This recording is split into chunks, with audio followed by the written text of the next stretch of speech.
Note করো কমরেডের বাচ্চারা, হোচিমিনের বাচ্চারা, মার্কসের বাচ্চারা, আমি অ্যাডভোকেট আলী আব্দুল চাঁদ বলছি।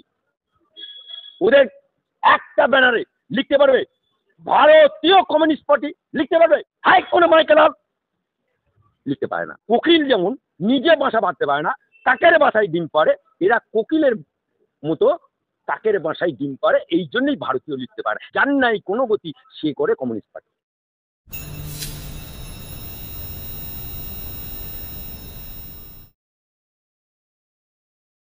তারা পথে নামছে এবং পথে নেমে বলছে যুদ্ধ নয় শান্তি চাই।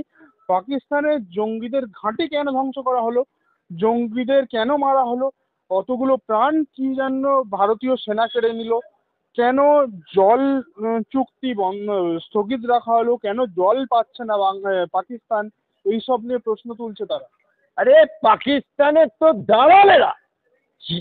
আপনি আমাকে প্রশ্ন করুন, নোট করো কমরেডের বাচ্চারা, হোচিমিনের বাচ্চারা, মার্কসের বাচ্চারা, আমি অ্যাডভোকেট আলী আব্দুল চাঁদ বলছি। ওদের একটা ব্যানারে লিখতে পারবে ভারতীয় কমিউনিস্ট পার্টি, লিখতে পারবে হাই কোনো মাইকেল হক, লিখতে পারে না। কেন? ওরা লিখে ভারতের কমিউনিস্ট পার্টি, ভারতীয় লিখতে পারে না। আপনি দেখুন ভারতীয় জাতীয় কংগ্রেস, ভারতীয় ভারতীয় জনতা পার্টি, ওরা কেন ভারতীয় লিখতে পারে না?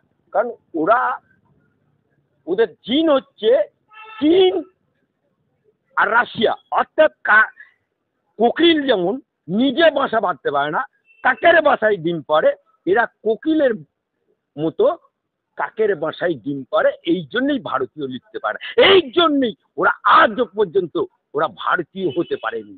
এই জন্যই ওরা আজ পর্যন্ত ভারত মাটির সন্তানকে এ আজাদি ঝুটা হ্যায় বলতে পেরেছে। এই কারণেই ওরা তেরঙ্গা ঝান্ডাকে সেলুট করতে পারেনি।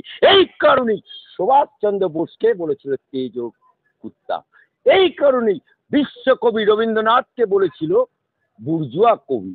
আর এই কারণেই জাতীয় কংগ্রেসকে ডাইনি বলল, রাজীব গান্ধীকে চোর বলল, তাদেরই আবার হাতে হাত মিলিয়ে তারা লড়ছে।